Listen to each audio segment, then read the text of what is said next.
Geography. Guys, आज का हमारा टॉपिक है कॉटन टेक्सटाइल इंडस्ट्री, सूती वस्त्र उद्योग। भारत में वैसे तो प्राचीन समय से ही जो सूती वस्त्र है वो बनाए जाते हैं और इसके प्रमाण हमें मोहनजोदड़ो और जो हड़प्पा की सभ्यता थी वहां पर भी देखने को मिलते हैं। लेकिन आधुनिक युग में ये उद्योग है वो एक बड़े पैमाने पर विकसित हुआ है। आज की हमारी क्लास में हम यही जानेंगे कि इस उद्योग की स्थापना किस प्रकार हुई और किन किन राज्यों में ये किस प्रकार फैला हुआ है। तो आइए देखते हैं। भारत में सर्वप्रथम सूती वस्त्र मिल की जो स्थापना है वो सन 1818 ईस्वी में फोर्ट ग्लास्टर कलकत्ता पश्चिम बंगाल में की गई थी। कहाँ की गई थी सर्वप्रथम सूती मिल की स्थापना? सन 1818 ईस्वी में फोर्ट ग्लास्टर जो कि कलकत्ता के निकट है, तो पश्चिम बंगाल में कलकत्ता के निकट फोर्ट ग्लास्टर में सूती वस्त्र मिल की स्थापना की गई थी, परंतु यह मिल असफल रही। नेक्स्ट, सन 1854 ईस्वी में मुंबई महाराष्ट्र में कवासजी डाबर के द्वारा सूती वस्त्र की मिल की स्थापना हुई जो सफल रही। तो एग्जाम में आपसे क्वेश्चन दो प्रकार से बनते हैं। एक तो ये कि भारत में सर्वप्रथम मिल की स्थापना हुई थी सन 1818 ईस्वी में फोर्ट ग्लास्टर में, और यदि आपसे ये क्वेश्चन पूछा जाता है कि प्रथम सफल सूती मिल की स्थापना कब हुई थी, तो ये हुई थी 1854 ईस्वी में मुंबई महाराष्ट्र में, और किसके द्वारा हुई थी? कवासजी डाबर के द्वारा की गई थी। यह एक कृषि आधारित उद्योग है। जैसे लोहा इस्पात उद्योग है वो एक खनिज आधारित उद्योग है, एल्यूमिनियम है वो एक खनिज आधारित उद्योग है, उसी तरह से जो ये सूती वस्त्र उद्योग है वो एक कृषि आधारित उद्योग है। क्योंकि जो सूती वस्त्र है तो जो सूती धागा होता है वो बनाने के लिए कपास की जरूरत होती है, और कपास की खेती होती है, खेती से ही हमें कपास मिलता है। तो इस तरह से जो सूती वस्त्र जो है ये एक कृषि आधारित उद्योग है। औद्योगिक उत्पादन में 14% योगदान। तो यदि हम औद्योगिक उत्पादन में इस उद्योग की बात करते तो इसका योगदान कितना है? 14% योगदान है। यदि जीडीपी में हम इसके योगदान की बात करें तो वो है 4%, और यदि विदेशी निर्यात में इसके योगदान की बात करें तो वो है 13.5%, 13.5%। कृषि के बाद रोजगार प्रदान करने वाला दूसरा बड़ा उद्योग है। लगभग 3.5 करोड़ लोगों को रोजगार प्राप्त होता है। अब ये यहाँ एक महत्वपूर्ण फैक्ट है कि भारत के अंदर सबसे अधिक जो लोग हैं वो कृषि के अंदर संलग्न है। सबसे अधिक लोगों को जो रोजगार है वो कृषि से प्राप्त होता है, और जो सूती वस्त्र उद्योग है ये कृषि के बाद दूसरा बड़ा उद्योग है लोगों को रोजगार देने वाला। जैसे सूती वस्त्र के लिए हमें कपास की जरूरत होती है, तो कपास की खेती होती है, तो कपास की खेती से लेकर उसे जो कपास होता है उसको ट्रांसपोर्ट करने वाले फैक्ट्री में ट्रांसपोर्ट करते हैं उसे, उसका सूती धागा बनाने के लिए, फिर उसका वस्त्र बनाया जाता है, और वस्त्र बनाने के बाद उसे मार्केट में ट्रांसपोर्ट किया जाता है, और फिर उसे है वो अलग अलग शॉप्स पे है वो बेचा जाता है। तो इस तरह से इस प्रोसेस के दौरान बहुत सारे लोगों को जो रोजगार है वो इस उद्योग के द्वारा प्राप्त होता है। सर्वाधिक सूती वस्त्र का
जाती है। और अहमदाबाद को पूर्व का बोस्टन के नाम से भी जाना जाता है। तो ये दोनों ही फैक्ट याद रखने। भारत का मैनचेस्टर किसे कहा जाता है? अहमदाबाद को। और पूर्व का बोस्टन किसे कहा जाता है? ये भी अहमदाबाद को कहा जाता है। और उत्तर भारत का मैनचेस्टर किसे कहा जाता है? कानपुर को। अब आपको इन चीजों में कंफ्यूज नहीं होना है। यदि आपको संपूर्ण भारत की यदि पूरे इंडिया की बात करें तो पूरे इंडिया का मैनचेस्टर किसे कहा जाता है? अहमदाबाद को।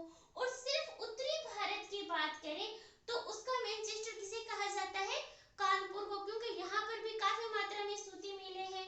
इसी तरह से दक्षिण भारत का मैनचेस्टर किसे कहा जाता है? ये कहा जाता है कोयम्बटूर को, क्योंकि यहाँ पर भी सर्वाधिक जो सूती मिलें हैं वो पाई जाती है। किसी भी स्थान पर सूती वस्त्र की मिलों की यदि स्थापना की जा रही है तो उनकी स्थापना के लिए कुछ फैक्टर हैं वो जरूरी होते हैं। तो आइए देखते हैं कौन कौन से फैक्टर या कारक है वो इन मिलों की स्थापना के लिए आवश्यक होते हैं। सूती वस्त्र उद्योग की अवस्थिति में जो सबसे पहला फैक्टर उत्तरदायी है वो है कच्चा माल। जिन क्षेत्रों में कपास का उत्पादन अधिक होता है उन्हीं क्षेत्रों में जो सूती मिलें हैं उनकी स्थापना की जाएगी। नेक्स्ट जो है वो है बाजार की निकटता। तैयार माल को बाजार में आसानी से पहुंचाया जा सके तो इसलिए बाजार की जिन क्षेत्रों में जो बाजार है वो निकट होगा और इसके साथ ही बाजार के अंदर जो मांग है जिन क्षेत्रों में अधिक होगी उन्हीं क्षेत्रों के अंदर जो सूती मिलें हैं वो अधिक मात्रा में स्थापित की जाएगी। नेक्स्ट जो है कुशल श्रमिक। तो जिन क्षेत्रों में सस्ते और जो कुशल श्रमिक उस कार्य को करने में जो अच्छे से सक्षम जो श्रमिक होते हैं तो जिन क्षेत्रों में श्रमिक आसानी से मिल जाते हैं उन्हीं क्षेत्रों के अंदर है वो सूती वस्त्र की जो मिलें है वो स्थापित की जाएगी। नेक्स्ट जो फैक्टर है वो है पूंजी। ओब्वियसली जो पूंजी है वो किसी भी उद्योग की स्थापना में एक महत्वपूर्ण फैक्टर है, क्योंकि बिना पूंजी के हम उद्योग की स्थापना नहीं कर सकते। नेक्स्ट जो फैक्टर है वो है आर्द्र व नम जलवायु। तो जिन क्षेत्रों में आर्द्र व नम जलवायु पाई जाती है वहां पर सूती मिलें हैं उनकी स्थापना अधिक हुई है, क्योंकि यदि जलवायु शुष्क होगी तो शुष्क जलवायु में जो सूती धागा होता है वो टूटता है, वो धागा कच्चा बनता है। तो इसके कारण जिन क्षेत्रों की जलवायु आर्द्र व नम होगी वहीं पे ये जो उद्योग है वो अधिक मात्रा में विकसित होंगे। जैसे हम मुंबई की बात करें तो मुंबई की जलवायु आर्द्र व नम है। इसी तरह हम गुजरात की बात करें तो गुजरात की जलवायु भी कुछ इसी प्रकार है। तमिलनाडु की बात करें तो तमिलनाडु की जलवायु भी आर्द्र व नम है। तो इस तरह जिन क्षेत्रों में आर्द्र व नम जलवायु पाई जाती है वहीं पर ये उद्योग अधिक मात्रा में विकसित होता है। नेक्स्ट जो फैक्टर है वो है बंदरगाह। तैयार माल को यदि हम विदेशों को निर्यात करना चाहते हैं तो उसके लिए हमें बंदरगाह की जरूरत होती है। तो बंदरगाह जिन क्षेत्रों में पाए जाते हैं वहां पर भी इन उद्योगों की स्थापना हुई है। जैसे पश्चिम बंगाल में हुई है, इसी तरह मुंबई में भी बंदरगाह है, ये बंदरगाह भी है जो कि इस उद्योग की स्थापना में एक महत्वपूर्ण फैक्टर है। इसी तरीके से हैदराबाद, तमिलनाडु ये सारे जो है वो बंदरगाह भी इनकी जो उद्योग है इन क्षेत्रों में विकसित होने के लिए एक महत्वपूर्ण फैक्टर है। सूती वस्त्र उद्योग के विकास के लिए राष्ट्रीय वस्त्र निगम का गठन किया गया है। किसका गठन किया गया है कि जो सूती वस्त्र उद्योग है ये और अधिक अच्छे तरीके से विकास कर सके, इसके लिए राष्ट्रीय वस्त्र निगम का गठन किया गया है। आप मुझे कमेंट बॉक्स में आंसर दीजिए कि भारत का पहला जो टेक्सटाइल जो पार्क है वो कहाँ स्थापित किया गया था। सूती वस्त्र उद्योग का वितरण कि सूती वस्त्र जो उद्योग है उसका भारत में किन किन स्टेटों में किस प्रकार का वितरण है। तो सबसे पहले है महाराष्ट्र। महाराष्ट्र में जो सूती वस्त्र उद्योग है इसका सर्वाधिक उत्पादन होता है। तो यहाँ पर सर्वाधिक उत्पादन होता है कितना? 38%। जो भारत का 38% जो सूत है वो अकेले महाराष्ट्र में तैयार किया जाता है। मुंबई जिसे भारत का क्या कहा जाता है? कॉटनोपोलिस कहा जाता है। और मुंबई को भारत का कॉटनोपोलिस क्यों कहा जाता है? क्योंकि मैंने आपको जितने भी ये फैक्टर बताए हैं जो कि किसी भी उद्योग की स्थापना में एक महत्वपूर्ण कारक है, ये सारे के सारे आपको मुंबई में देखने को मिल जाएंगे। कच्चा माल महाराष्ट्र में काली मिट्टी है तो वहां पर जो कपास है वो अच्छी मात्रा में होता है। दूसरा है बाजार की निकटता। मुंबई है वो एक भारत का एक बड़ा महानगर है, वहां पे बहुत अधिक जनसंख्या है तो जो तैयार माल है उसकी मांग भी अधिक रहती है और अधिक जनसंख्या होने के कारण वहां पर श्रमिक है वो भी आसानी से मिल जाते हैं। पूंजी मुंबई को भारत की वाले भी बहुत सारे लोग मिल जाएंगे। प्लस जो मुंबई है वो समुद्र के किनारे है, तो वहाँ पर आर्द्र व नम जलवायु है वो पाई जाती है। इसके अलावा वहाँ पर बंदरगाह की उपस्थिति के कारण भी जो सूती मिलें हैं वो बहुत अधिक मात्रा में स्थापित की गई है। इसी कारण वहाँ पर हमें जो सूती मिलें हैं वो अधिक संख्या में देखने को मिलती है, और इसी कारण यहाँ पर जो सूती वस्त्र है उसका उत्पादन अधिक होता है, और मुंबई को भारत का कॉटनोपोलिस कहा जाता है। इसके अलावा मुंबई में सोलापुर, जलगांव, वर्धा, पुणे, नागपुर, अकोला, कोल्हापुर, सांगली, सतारा आदि क्षेत्रों में भी जो सूती मिलें हैं वो स्थापित की गई है। नेक्स्ट जो हमारा स्टेट है वो है गुजरात। महाराष्ट्र के बाद दूसरा प्रमुख जो स्टेट है सूती वस्त्र उत्पादन में वो है गुजरात। देश का 7.5% सूती धागा व 26% कारखाना निर्मित वस्त्र है वो कहाँ पे तैयार होते हैं? गुजरात में होते हैं। गुजरात में प्रमुख स्थान कौन कौन से सूती वस्त्र के? सबसे प्रमुख स्थान है अहमदाबाद, जिसकी चर्चा हम पहले भी कर चुके हैं।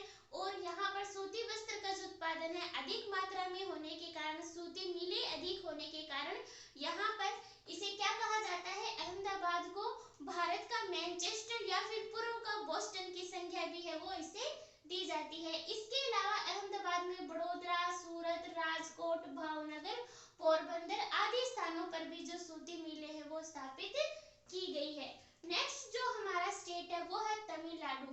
महाराष्ट्र और गुजरात के बाद में सूती वस्त्र उत्पादन में इसका तृतीय स्थान है, और यहाँ पर प्रमुख जो स्थान है उनमें सबसे प्रमुख है कोयम्बटूर, जिसकी चर्चा भी हम कर चुके हैं। कोयम्बटूर को दक्षिण भारत का मैनचेस्टर भी कहा जाता है। इसके अलावा यहाँ पर चेन्नई, मदुरई, सेलम, तूतीकोरन आदि स्थानों पर भी जो सूती मिलें हैं वो पाई जाती है। और यहाँ पर तमिलनाडु में देश में यदि कहीं पर सर्वाधिक मिलों की जो संख्या है तो वो कहाँ पर है? वो है तमिलनाडु में। नेक्स्ट जो स्टेट है वो है उत्तर प्रदेश। उत्तर प्रदेश का जो पश्चिमी भाग है यहाँ पर जो सूती वस्त्र है इसके उद्योग की अधिक विकास हुआ है। इसके उद्योग का यहाँ पर प्रमुख स्थानों में है कानपुर, जिसे उत्तर भारत का मैनचेस्टर भी कहा जाता है। इसके अलावा है अलीगढ़, मुरादाबाद, हाथरस, आगरा, इटावा आदि स्थानों पर भी है वो सूती वस्त्र उद्योग की स्थापना हुई है। नेक्स्ट जो स्टेट है वो है पश्चिम बंगाल, और पश्चिम बंगाल में सूती वस्त्र उत्पादन में जो प्रमुख स्थान है वो कौन सा है? वो है कोलकाता।